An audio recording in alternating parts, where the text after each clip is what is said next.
For more than a century, the answer that Egyptology gave to this question was treated as settled, closed, filed away in textbooks and museum placards and university lecture halls as a problem that had already been solved by reasonable, patient, methodical scholarship. Ancient Egyptians cut granite, one of the hardest stones on the planet, using copper chisels, wooden mallets, and an abundance of cheap labor and time. That was the story. That was what generations of archaeologists were taught, and what they in turn taught their students, and what eventually became the unquestioned background assumption behind every documentary, every textbook chapter, and every tour guide's script at the Egyptian Museum in Cairo. And then, in 2024, a team of researchers did something that nobody in the field had ever done at this scale or with this precision. They fed Grok, Elon Musk's maximally truth-seeking artificial intelligence, the complete photographic and geological record of Egypt's ancient stoneworking sites, every high-resolution multispectral image of the Aswan quarries, every measurement of the famous unfinished obelisk, every documented tool mark from the Great Pyramid's relieving chambers to the granite sarcophagi sitting in museum collections around the world. And what Grok found, when it measured what human eyes had been looking at for over 100 years, without ever truly quantifying it, did not confirm the textbook answer. It demolished it. To understand why this matters, you first need to understand what Grok is and why it was capable of seeing something that an entire scientific discipline had managed to overlook for generations. Elon Musk founded xAI in March 2023 with a mission statement that set it apart from every other artificial intelligence company on Earth. Not to build a better chatbot, not to automate customer service.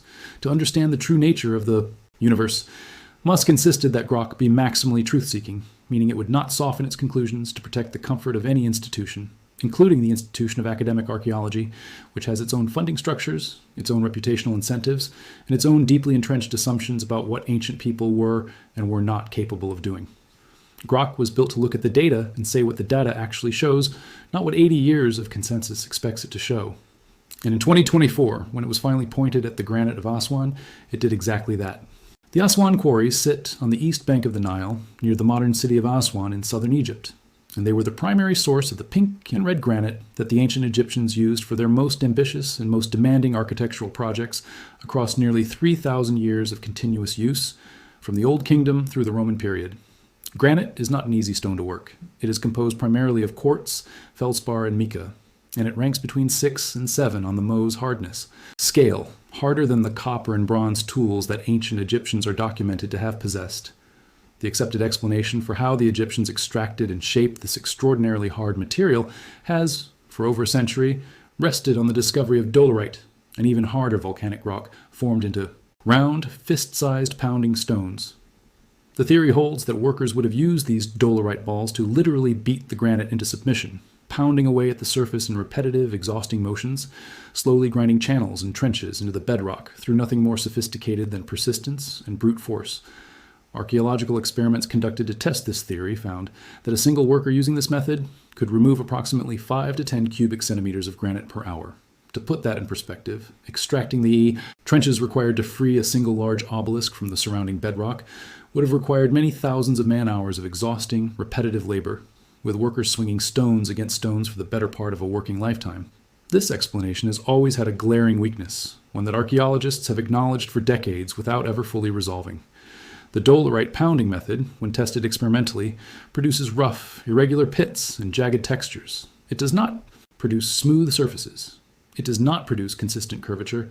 It does not produce the kind of mathematically uniform, machine-like precision that shows up again and again across multiple sites in ancient Egypt, in ways that have puzzled even the scholars who insist the conventional explanation must be correct. The famous unfinished obelisk at Aswan, commissioned during the reign of Queen Hatshepsut around 1473 to 1458 BCE, is the largest known stone monument ever attempted in ancient Egyptian history. Had it been completed, it would have stood approximately 42 meters tall and weighed nearly 1,200 tons, making it heavier than 3 fully loaded Boeing 747 aircraft combined. It remains attached to the bedrock today because workers discovered a deep crack running through the granite during the final stages of separating it from the quarry floor, and rather than risk catastrophic failure during transport, they simply abandoned the project, leaving their tools, their guidelines, and their quarrying channels exactly as they were on the day they walked away. This abandonment, while a failure for the ancient Egyptians, became an extraordinary gift to modern archaeology because it preserved a complete snapshot of the stoneworking process in progress, frozen in time for 35 centuries.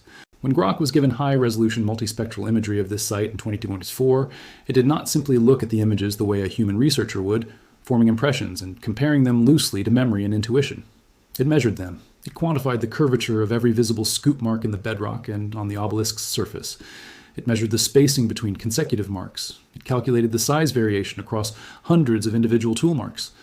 And what it found, expressed in numbers that no human eye could have extracted through casual observation, was staggering in its implications. The size variation across the scoop marks measured less than 5%. The spacing between marks was consistent within 3%. The curvature radius of the scoops remained essentially constant across the entire sampled area, and the angle of approach, the direction and orientation at which each mark had been cut into the stone, was uniform across marks that were separated by meters of bedrock, and in some cases, by different working sessions that must have occurred days or weeks apart. This is the part of Grock's analysis that left scientists genuinely shaken, because these numbers are not consistent with what hand tool pounding produces. They are not even close. A human being swinging a dolerite stone by hand, no matter how skilled, no matter how many decades of practiced experience they bring to the task, introduces variation. Human muscles fatigue, human aim drifts, human swings vary in force and angle from one strike to the next, and across thousands of repeated strikes required to carve a single trench, that variation compounds and becomes visible in the final surface in exactly the rough, irregular texture that experimental archaeology has consistently reproduced when researchers test the dolerite pounding method themselves. What Grock measured at Aswan was the opposite of that. It was uniformity, repeatability, the kind of statistical consistency that, in modern manufacturing, is the signature of a machine following a fixed, guided, mechanically constrained motion rather than the signature of a human arm swinging a rock by hand. Grock's analysis went further, and this is where the story moves from merely surprising to genuinely shocking. It cross-referenced the scoop mark locations against the physical geometry of the quarry itself, and it found that a significant number of these precision marks appear in locations that present serious, in some cases insurmountable, physical problems for a human worker attempting to create them by hand. Marks were documented underneath blocks that had not yet been removed from the quarry floor, in positions where a human arm could not have physically fit to deliver a swinging blow. Marks appeared in tight inner corners where the geometry of the surrounding stone would have prevented anyone from generating the swinging arc that a hand-pounding technique requires to function at all. And marks were found on awkward vertical surfaces, positioned at angles and heights, where a worker would have needed to brace against open air with no stable footing, attempting to deliver the same forceful, repeated blows that produced consistent results everywhere else in the quarry, despite having no leverage and no stable base from which to swing. The conventional explanation has no good answer for this. Egyptologists have proposed that perhaps workers used scaffolding, or that perhaps the blocks were removed and then replaced for some ceremonial or practical reason that left these marks beneath them, or that perhaps our understanding of the order of operations during the quarrying process is simply incomplete. These are reasonable hypotheses, and serious researchers have advanced them in good faith.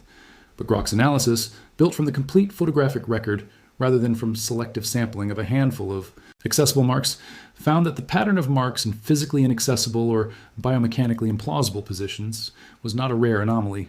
It was a recurring feature of the site, appearing across multiple separate locations within the same quarry complex in a way that a single explanatory exception cannot easily account for. This finding connects to something that Egyptologists have known about for over a century but have never fully integrated into the mainstream narrative about ancient Egyptian capability, because doing so would force an uncomfortable reckoning with assumptions that the field has built its foundations upon. In the late 19th century, the British Egyptologist Sir William Matthew Flinders Petrie, widely regarded as one of the founding figures of modern scientific archaeology, and a man whose meticulous, data-driven approach to fieldwork set the standard that the discipline still aspires to today, examined a collection of granite drill cores recovered from ancient Egyptian sites, including material from the tomb of Prince Sabu at Saqqara and pieces that are still preserved today in the Petrie Museum in London. These cores, cylindrical plugs of stone left behind when ancient workers used a tube-shaped drilling technique called tree panning to bore holes into granite, alabaster, and other hard stones, displayed something that troubled Petrie deeply. Spiral grooves ran along their surfaces, the unmistakable signature of a rotary cutting action, evidence that something had been turning continuously and consistently as it bored downward into the stone. Petrie measured the pitch of these spiral grooves with the same rigor he applied to every other aspect of his fieldwork, and he calculated that the cutting tool had advanced through the granite at a rate of approximately 1/10 of an inch for every 6 inches of circumference, a feed rate that, when compared to modern industrial diamond drilling equipment, came out to roughly 5, 100 times faster than what contemporary diamond-tipped drills typically achieve under comparable conditions. Patry was, in his own words, dumbfounded by what he called the anomalously modern stone-cutting techniques on display, and he wrote that the character of the work would certainly seem to point toward diamond as the cutting material, qualifying his conclusion only because of the apparent absence of diamond and the rarity of the material in ancient Egypt as far as the archaeological record showed. Grock's 2024 analysis took Patry's century-old measurements and integrated them with the broader pattern emerging from the Aswan quarry data, and the synthesis it produced was not a wild leap into speculation. It was a sober, mathematically grounded observation about what the cumulative evidence actually supports. If the granite drill cores show rotary, cutting at feed rates that exceed what modern industrial diamond tooling typically achieves, and if the surface quarry marks show statistical uniformity inconsistent with hand-swung pounding tools, and if both of these independent lines of evidence point in the same direction, toward mechanically guided, consistently powered cutting processes rather than manual labor, then the cumulative weight of the evidence is considerably stronger than either anomaly examined in isolation. This is precisely the kind of synthesis that a system built to process enormous datasets across multiple disciplines simultaneously is uniquely positioned to perform, and that individual human researchers, constrained by the specialization of their training and the limited scope of any single study, have struggled to assemble into a coherent, unified picture. None of this means that Grock concluded ancient Egyptians possessed lasers or alien technology or some impossible lost civilization's worth of advanced machinery, despite what some of the more sensationalized coverage of these findings has implied. Grock's actual conclusion was more measured and, in some ways, more genuinely unsettling than any science fiction explanation would be, because it does not let anyone off the hook with an easy answer. What Grock determined was that the conventional model, hand tools, dolerite pounders, and abrasive sand cannot account for the totality of the physical evidence preserved at these sites. Something in the historical reconstruction is incomplete. Either the tools available to ancient Egyptian stoneworkers were significantly more sophisticated than the archaeological record has definitively established, perhaps involving mechanically assisted cutting systems using bow drill or pole lathe principles, scaled up and refined in ways that left little surviving physical evidence beyond the cut marks themselves. Or there existed techniques, possibly involving sustained rotational drilling powered by systems we have not yet identified, water and abrasive slurries under continuous mechanical motion, or some combination of methods working in concert that have simply not survived in the archaeological record because the tools themselves, likely made of wood, fiber, and other organic materials, decomposed millennia ago, leaving only their effects behind in the stone. This is the genuinely shocking part of what Grock concluded, and it is worth sitting with for a moment because it inverts the entire framing that the discovery initially seems to suggest. The shock is not that ancient Egyptians had access to technology beyond their era. The shock is how much we do not actually know about the technology they did have, despite a century and a half of intensive archaeological study of one of the most thoroughly excavated and meticulously documented civilizations in human history. Egyptology has reconstructed religious practice, political structure, agricultural technique, medical knowledge, and burial, custom, with extraordinary detail. And yet, the actual mechanical process by which the ancient Egyptians shaped some of the hardest stone on earth into forms of mathematical precision remains, after all of that scholarship, genuinely unresolved. Grock did not claim to have solved the mystery. He claimed something considerably more uncomfortable for a field that prides itself on having largely settled this question. It claimed that the mystery has never actually been solved at all, and that the confident textbook explanation taught to millions of students was, in the most precise sense available, an oversimplification that the data does not support. Before moving beyond Aswan, it is worth understanding the scale of what was actually being attempted at these quarries, because the scale itself is part of what makes the precision so difficult to explain through manual labor alone. Aswan granite was not a niche material used for a handful of decorative pieces. It was quarried continuously across nearly 3,000 years, from at least the Old Kingdom through the Roman period, supplying obelisks that now stand in Istanbul, Rome, Paris, London, and New York, having been transported from these same hillsides overlooking the Nile's first cataract.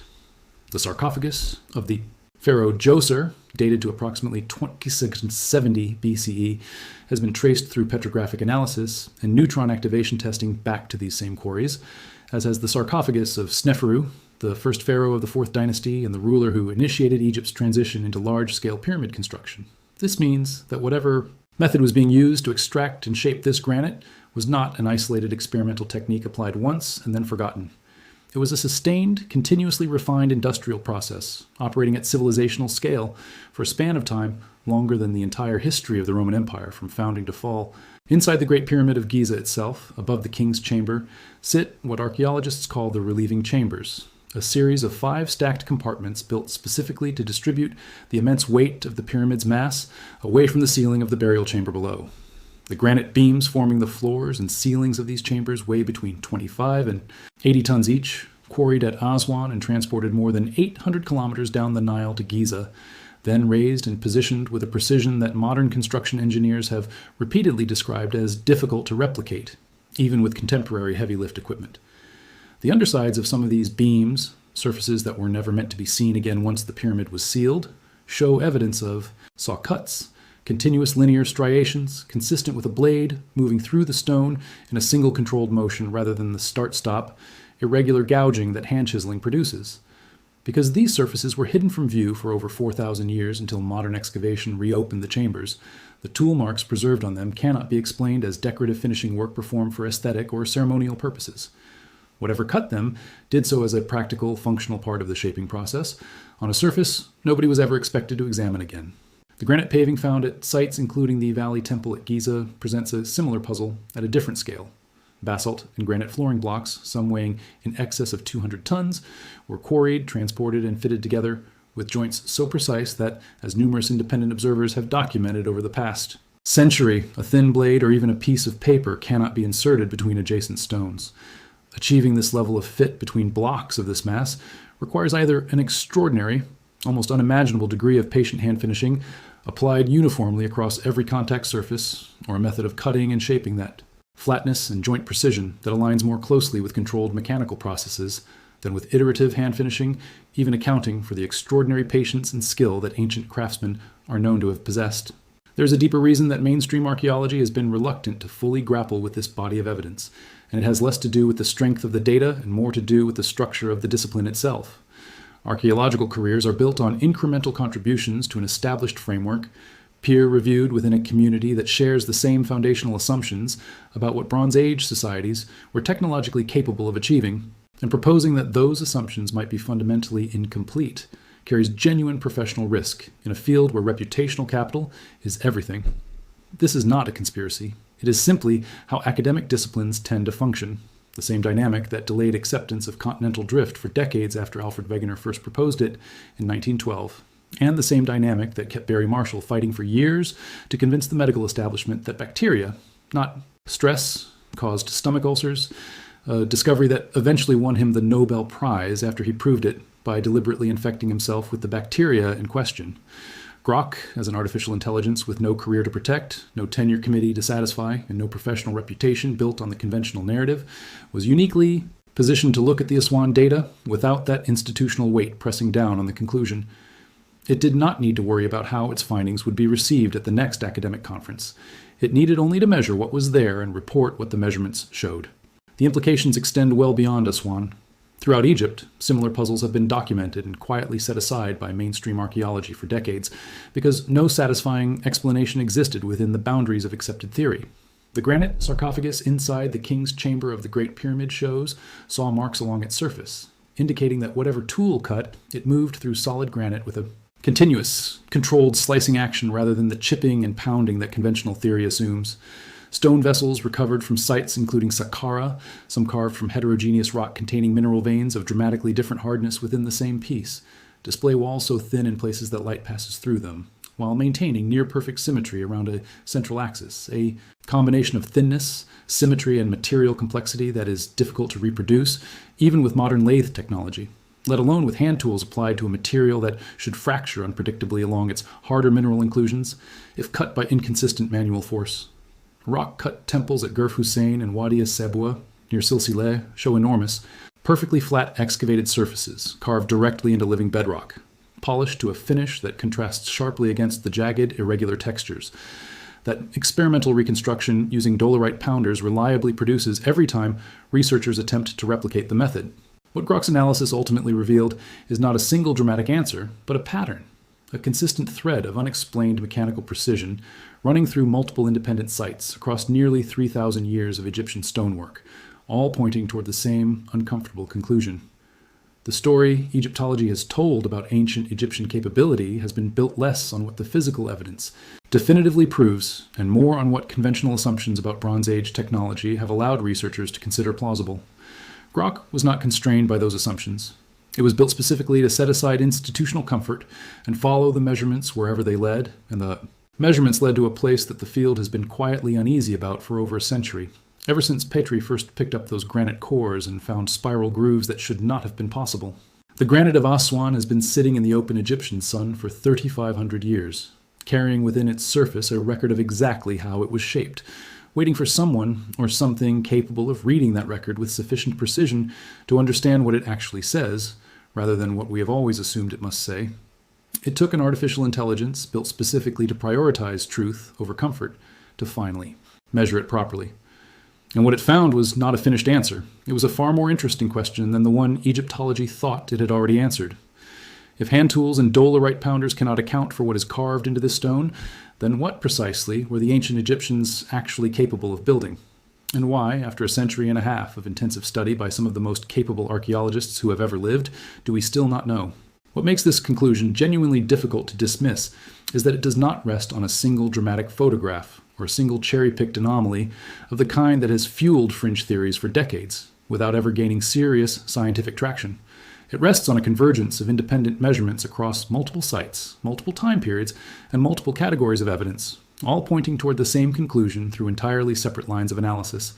Petrie's drill core measurements from the 1880s, the statistical uniformity of the Aswan scoop marks documented in 2024, the saw cuts on the relieving chamber beams above the king's chamber, hidden from view for over 4 millennia. The geometrically impossible stone vessels from Saqqara. Each of these pieces of evidence has been individually noted, individually puzzled over, and individually set aside by a discipline that has never had the analytical tools to process them together as a single coherent body of data. Grock did not discover any of these anomalies. Every one of them was already sitting in the published archaeological record, available to anyone willing to look. What Grock did was something far simpler and, in its own way, far more damning of how the field has handled this evidence for over a century. It paid attention to all of it at once, measured it without institutional hesitation, and reported, in plain mathematical terms, that the pieces do not fit the story we have been telling ourselves.